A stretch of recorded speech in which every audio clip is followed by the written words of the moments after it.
Welcome to Press Start Mzansi, the podcast where innovation, policy, business, and play converge. I'm your host, Bandile Phuthuma. And today we explore a powerful question. How can gaming help the story of place, identity, and culture in South Africa? Joining me for this journey is my co-host, Khumo Moerane, and our guest is someone whose energy and passion for Gauteng is unmatched. Welcome, Khumo. Thank you, Bandile, and hi, everyone. Today we have an amazing guest, Barba Gaoganediwe. He's the head of marketing for the Gauteng Tourism Authority. Barba is a national voice of destination marketing, branding, cultural storytelling, and turning tourism into something that lives in the digital space. Barba is a seasoned marketing and communication strategist with over 20 years experience across government, tourism, and destination marketing. He currently serves as the head of Gauteng Tourism, Destination Marketing and Communications, and here he leads the province's global marketing efforts. Barba has played a central role in campaigns that position Gauteng as a vibrant destination for culture, business, and creative tourism. His work includes driving digital strategy, brand storytelling, and leading major projects like AFROPUNK Joburg and the Formula One Gauteng bid. He's a passionate advocate for integrating tourism, sports, entertainment, and the creative economy to drive South Africa's economic growth and global competitiveness. My name is Barba Gaoganediwe. I'm the Chief Marketing Officer at Gauteng Tourism Authority. Excited to be here. Before we dive in, Barba, tell us, please, what fuels your passion for this province and the work you do in marketing it to the rest of the world? No, thanks for having us, guys. I actually felt we have pressed start, and when we press start, the biography or the obituary comes.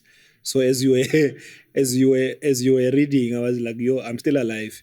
But I guess part of what drives me, it's the gift and the ability that firstly you need to recognize that you have, and it's what you do with it.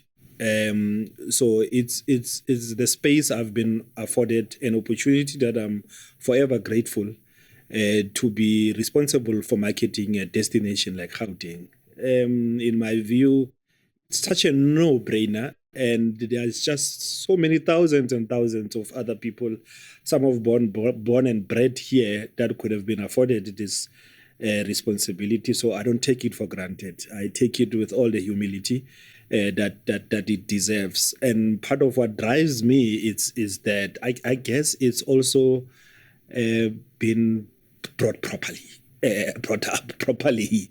And because we are in such a fast-paced world, we hardly even appreciate these little things. They are just people that you can tell that they have not been brought up properly. How they apply themselves with their peers, how they apply themselves at work, how they apply themselves in business and everywhere else. And it's such an important thing to talk about and to correct because there is good out there in human beings. So my passion mainly is driven by the desire to see African solutions, by the desire to see Africa taking its rightful place by seeing a black child, a young woman from the township, from the rural space, making an impact in whatever field that they are unapologetic, been given an opportunity and taking that opportunity, but ultimately open up avenues and doors for others. So I'm where I am because somebody opened the opportunities for me. Somebody took me as an intern to come and learn, and I didn't look at that as something inferior. I took the opportunity. I learned some few years ago. I actually went back to school to start afresh a BA degree that partly I had another one. But I started it afresh because I believe in continuous learning. And if you are to pick up and join the fast-paced world, especially the digital economy, the creators economy that we are in, you need to have learned, you need to have amassed the necessary knowledge, but you also need to learn forward. You need to learn from the youngsters that are energetic. So my passion is purely driven by just the opportunity that is there in the world, that is there in South Africa, that is there in Africa, and how as a nation, as a people, we can tap into it. We have went through so much atrocities. We have went through so much pain. Right now is the time to use that pain to literally learn, move forward, take this country forward. I've looked at a number of spaces, TikTok videos, where a lot of people talk about South Africa's exceptionalism, whether it's in the gymnastics, whether it's in the dance competition, whether it's in the rugby. And majority of them, I've looked at foreigners that have moved to South Africa, majority of them being Nigerian nationals that started doing content that speaks about the difference between South Africa and Nigeria. And what is coming out there is just exceptional content and story about our space. So South Africans, we need to tell our story more. We need to be positive about our country. Not that we must not talk about the ills and the things that are not good about our country. So I have actually seen the space where a lot non-South African are amazed how amazing South Africa is. Just a simple thing like queuing. They are amazed that we queue and we wait for our turn. And purely is because we have been brought up properly and we respect each other and we are governed by Ubuntu. And that is why Ubuntu doesn't even have an English translation. It's a uniquely South African word that characterizes our space. And for me, that's what drives my passion. Wow. I remember they call him Babaji. I've picked it up, informal meetings, everyone. I struggled the first time. I did not know how to address him because he's a very senior person and well respected, by the way, in Gauteng by so many people. Welcome, Babaji. And I remember the first time I met you, had a formal meeting. There's something that touched me. You mentioned the World Cup 2010. I was like, wow. I know and I remember very well the vibe and everything that was happening in and around the country, especially in Gauteng when 2010 was around. You've been a pioneer in this space. And I want you to now speak in terms of how do we fit gaming into this picture, this narrative that and the role that you've been playing in this marketing space. Yeah, I mean, first thing that comes into mind, and for everybody watching this, they'll remember Waka Waka, the Shakira 2010 official song. They will remember the Disky Challenge, the Disky Dance. They will remember Sakumi, the mascot for the World Cup. So you can imagine if by then we have been where we are now with the evolution of gaming, Sakumi would have been a character in the gaming space that characterized the FIFA 2010 World Cup. So those that will be looking at the stadiums just in Gauteng, and by the way, till today, there's no any other city that had so many venues for the 2010 FIFA World Cup. On continued World Cup. So you had Brazil that had so many cities. So Johannesburg had 2 stadiums and Pretoria, Tshwane had 1 stadium. So in a city region, we had 3 stadiums. And then you had Orlando Stadium that was the venue for the opening FIFA concert. I don't know how many remember that main concert where the late Archbishop Tutu went in there and just burst in his laughter, in humiliation. And for me, I guess that was the pinnacle. But the main thing started when we lost actually the 2006 beat. The country was so upbeat, and there's conspiracy theories out there. And by the way, I believe them. We actually won the 2006 bid. It's just that we're not ready. And the world ecosystem, especially the football and the FIFA system, works in its own world. That is why it's based in Zurich. And Zurich is it's a world on its own with its complexities. I remember when the bid was announced. So you remember the announcement happened. We knew when we were in Germany that we were going to host the 2010 World Cup. So the announcement happened somewhere around 2006 or 2006.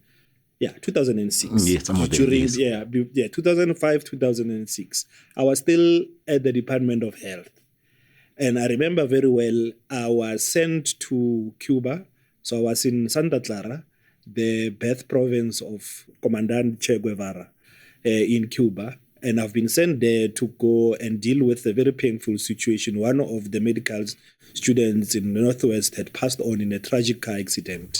And I was sent there to firstly go look what happened, make arrangement for the repatriation and all that. And I was in the room and the announcement was made. So I was very far from the country when the call came for the 2010 FIFA World Cup. Fast forward, I actually in 2006 joined Gauteng Growth and Development Agency. So that was purely designed for me, we'll leave it to fate. When that was announced, I was not even in Gauteng Province. 2006, I joined Gauteng Province. I joined the Growth and Development Agency. We started working on the business of football because we know we're going to host the World Cup. We hosted the Soccer Expo, Soccer X. So one of the biggest soccer expo, looking to the economy, looking to the entire ecosystem. And later on, I was actually seconded to go and work full-time at the Gauteng 2010 World Cup organizing a committee. And it was mind-boggling.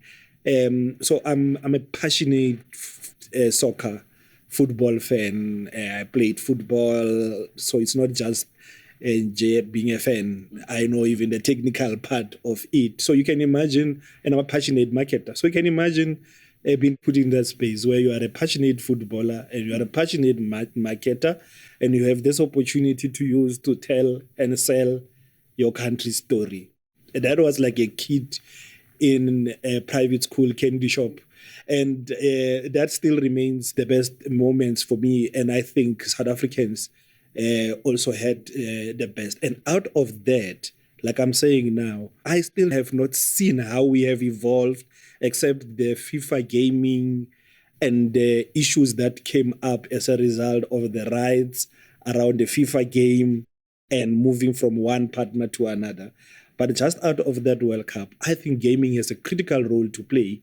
For example, in telling the story, sometimes not even in a traditional game. So if you look at the three stadiums that hosted the FIFA World Cup, the Orlando Stadium, that was the concert venue, some of the venues that were training facilities, and we have Zakumi as a character playing around in this specific thing. So for me, I think that is an opportunity, and actually we can still do it because till now, as you know, if as a Khumo as a football fan, the English are still telling us about the 1966 World Cup that they have won. So why don't we leverage the 2010 World Cup that everybody still? So I think Bandile is not usually an opportunity lost.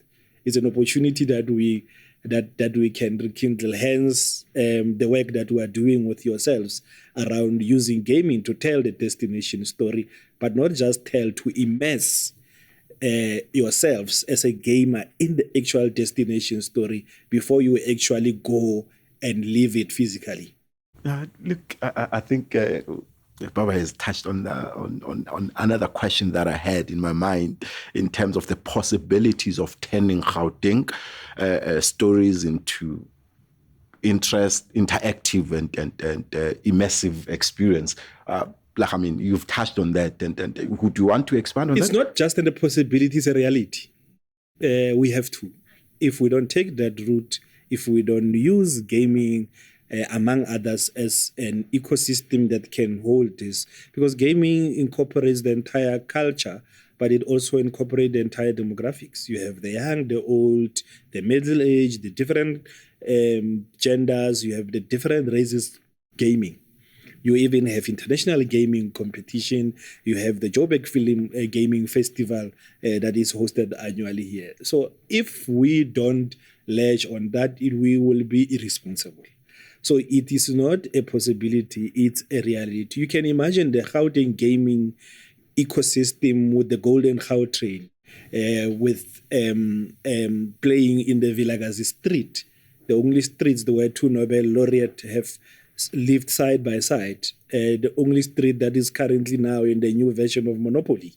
And Monopoly, what is it? It's a game. It's just that game is in a cardboard. So how do we turn that into an actual physical game? Just within the Orlando West precinct, from Mama Winnie Mandela's home at the back of Vilakazi Street to Tata Nelson Mandela's home, to the family home restaurant that is out there, to Archbishop Tutu's at the back, there's Hector Peterson Memorial, and as you go up, there is your thesis, there's the June 16 Memorial, there's your, you can play the game in all of those. You can imagine a game that teaches you the institutions, the schools that are there. The Soweto schools in Orlando West are not just ordinary schools. They were schools with conscience. So you can imagine they're telling you, actually, who's Vilakazi? And Tate Vilakazi. As you walk into the street, that game gives you the little piece of content about Ntate Vilakazi. So the Vilakazi street is not just the name of a street, it's a name of a person that the street is named after. So that you avoid the situation. I've seen somewhere, even these youngies saying Oliver Tambo's parents were so into the future, so they named him after an airport. And wow, I mean, you know, as I'm listening to you, I think maybe you were 2-3 steps ahead of us, people who are into the gaming space. I remember when we met first time, this is one of the things that we actually mentioned to say how you got to learn about Joburg streets. You learned about it before you actually got into Joburg through Monopoly. So we need to follow on the footsteps of like Barba's in terms of how do we become creative using the games in terms of teaching the youngsters and stuff like that. And that thing you spoke about, like at Vilakazi Street, right? I think the question I wanted to ask you is, because I've said someone told this thing to me about like if we had sort of a way to check in, you know, if you go hiking, they're like, how can you maybe gamify hiking and get like a check-in, like, maybe I'm 10 meters up or 10 Ks up. Now, is there something like that can be done, Kobo Vilakazi Street, where you like have, I don't know, QR codes are placed on elements and you can scan, is those things that Gauteng Tourism is looking at into creating making them, so gamifying this whole experience. So when I'm there, I can, this is above the game, but also other touch points. So it's beyond just the gaming. It's just ensuring that we have a world-class global African city that is digitally connected, that uses local solution for global impact. So it starts there. So gaming and the entire digital economy ecosystem is an integral part of a working, a visionary city. So it's into the buses. You can gamify Rea Vaya buses. You can gamify a Gautrain. You can gamify electricity meter payment. You can electrify water. You can gamify water payment. So it's not just the spaces that are tourism or heritage site. It's our own livable spaces. You can gamify nightclubs. You can gamify chilling spaces. You can gamify the best quarter spaces. I was here during the Joburg Gaming Festival, and one of the best game I saw was the building of a quarter game. And what do you do, Khumo, sitting in your posh Waterkloof area in Pretoria and you feel like Sparta? You go to Mamelodi or you go to Garagua, sitting here, Bandile and Bryanston, you feel like Kota. Where do you go? Oyakasi. You go to Tembisa or you go to Soweto. So why can't we put those spaces and somebody plays a game to find the best quarter? in our townships.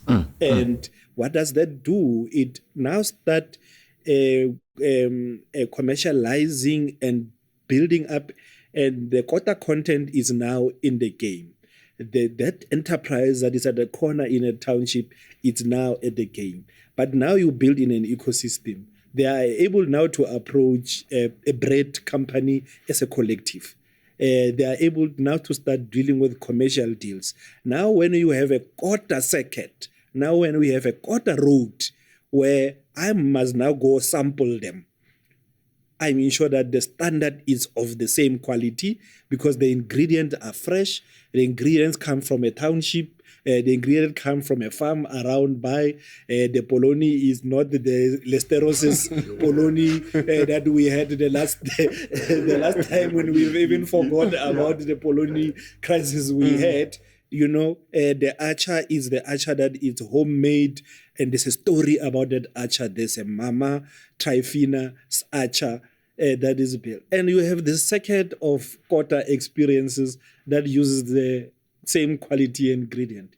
It moves beyond gaming. It becomes an ecosystem that appreciate it. But I can tell you, many people around the world will want to come and do this quarter circuit. The same way as, for example, we look at the religious Christian fraternity, they will want to go to all these different pilgrimage. Others will want to go to a possible Jesus Christ burial area. Others will want to go to Jerusalem. Others will want to go. It becomes that thing that in servicing your faith, you will want to go and experience that. The foodies should be able to go through the quarter route, and what will have tintillated their taste buds and their desire to visit, it will have been the game. It will have been the gaming ecosystem that has done that. All of a sudden now, these bread bakeries, brands become also commercial partner for advertising in this game because everything is interlinked. And that's how, for me, you start building it. So it's not just the heritage sites. You can do the heritage sites on their own. I still don't understand in South Africa at the present moment, and it's a challenge not to just my peers and my colleagues in the tourism marketing, but it's also in the heritage sites and international organizations like UNESCO that are responsible for this World Heritage Site. Why we don't have a game that showcases South Africa's 30 World Heritage Site, and ultimately the African ones, and ultimately the global ones. And in playing that game, we could be connecting with the unique offerings that are there. In the Cradle of Humankind, we pick up the stones and bones. We make up our own, and then we move to Mapungubwe, we collect our heritage. We move to Taj Mahal, we touch base with our wellness and our mindfulness. We go into the Statue of Liberty, you touch base with nation-to-nation solidarity. Remember, that was gifted to America by the French. I can go on and on about, you go into the Drakensberg, you get to hike in a game, climbing in the mountain. You go to Kilimanjaro, you are able to reach specific milestones. So to your point about hiking and how you can highlight certain peak points that you reach through hiking, there are places that are called places of no return and everything else. I think that will interest gamers to say, I will game up until I go there and I will return. And beat up the record of no one having to return. I think that might be an exciting content for gamers. And I think I just wanted to, add to what you're saying, because it's, especially I think what you say, Quarter is part of that. The gaming, using gaming to sell the South African culture, the soft power of influence, right? Because now people say we know about sushi. Yeah. Because Japan was intentional about sharing that story of sushi with the rest of the world. And now, if someone went to Tokyo, they know a restaurant because they've seen a restaurant pop up. So now if we can do the same with games and show the world, like you said, people we are judging, we are scoring. Yes. Now I know kwa Jabu is the top tier one. Yeah. Now Joburg people know, the international people know. Now when they come here, as soon as they let go, they know, right? that person. But they have already interacted They've with already that interacted. place. They feel like they actually know Mama Jan. Yeah. Without even having seen her. And that's what the game and the digital ecosystem does. And this is not new. That's what happens with, for example, TripAdvisor. This is what happened, for example, with your Michelin rating of restaurants, the Michelin star chefs and all of those. The Michelin star chef is not like a world-agreed platform to grade that when you are the best chef, therefore the world recognizes you. It's the French that created that thing, and they made it well standard, and the world accepted it. You know, so we can use gaming to do the same thing, to create quality, to gauge, to create interface, and ultimately to try to drive visitation, to drive interaction to these specific spaces. The same with education. We are sitting here with a lot of books around us, but how many people still read physical books? I'm that person who wants to smell the paper. But a lot now people do e-books and e-reading, and they're like, why don't we have a game about competing on reading books? The president was speaking some years back, and he was challenging the youngsters that he reads in a year nothing less than 60 books.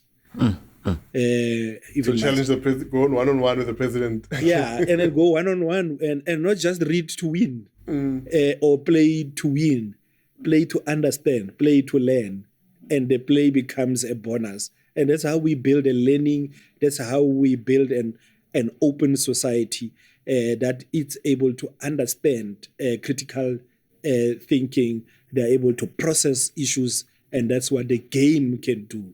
And gone are the days of linear learning, where you get into a class, they take you through grade R to matric, and only to realize that when you are an athlete. And what a waste of so many years. You really don't need to be in a class. In kindergarten, they even institutionalize sleeping. And the time of sleeping is more than the time of playing out. That should change, and the digital space and the gaming space offers that, especially in the area where we're dealing with wellness. The flip side of a sustained traditional gaming space also is that it confines you to your seat, it confines you to a controller, or it confines you to a phone. And then you check your screen view time, shoots over the roof. You look at your kinetics. You have not been able to move. After 5 hours of gaming, you need to stretch and.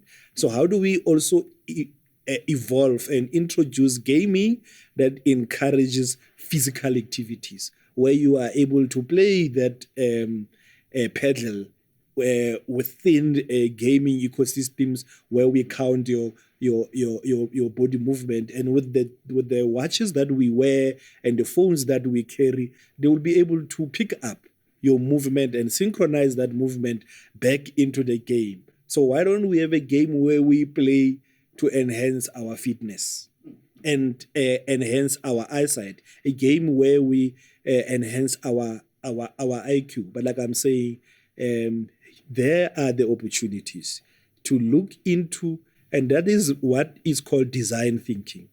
So when you design a game, you don't just design for the linear approach. You also design for the possible non-intended consequences. Because when you are designing for this, I want to drive in Kyalami racetrack, and then I want to drive in Monaco, and I end up driving in 5 racetrack, and I spend 7 hours seated. So the non-intended consequences of that is that you are discouraging physical movement. So when you design that game, at some point in the game, to gain certain points, you must stand up.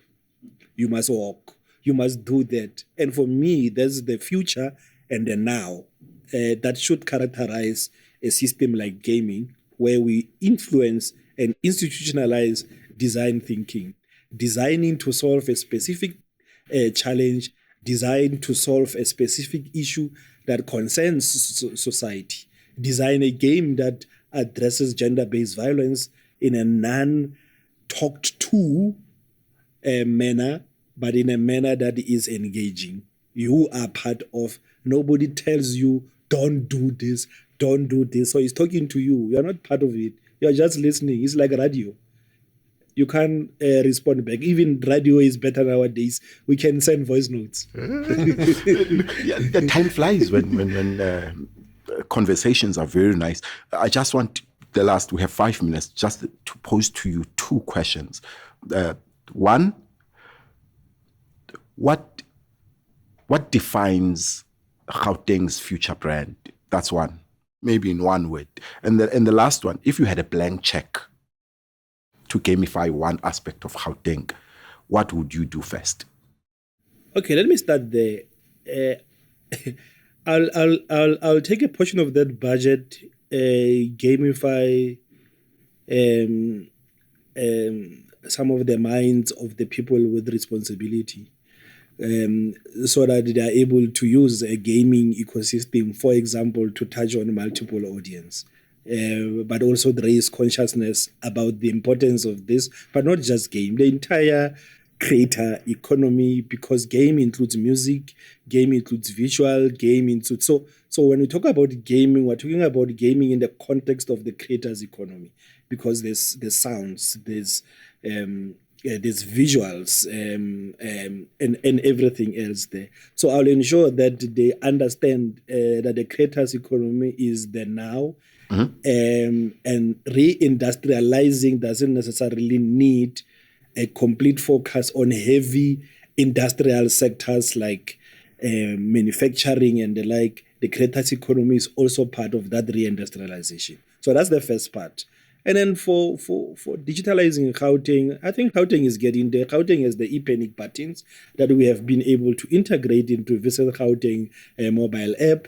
We have the What's on G online magazine, where it's quite doing very well. We are looking at it, actually introducing a gaming section, working with yourselves into that magazine. Our website is divided into neighborhoods. I'm looking forward to a situation where we can add a gaming where you navigate, almost like a snake and ladder thing, Monopoly, where you go to the different nodes and hubs, and then they're driving back into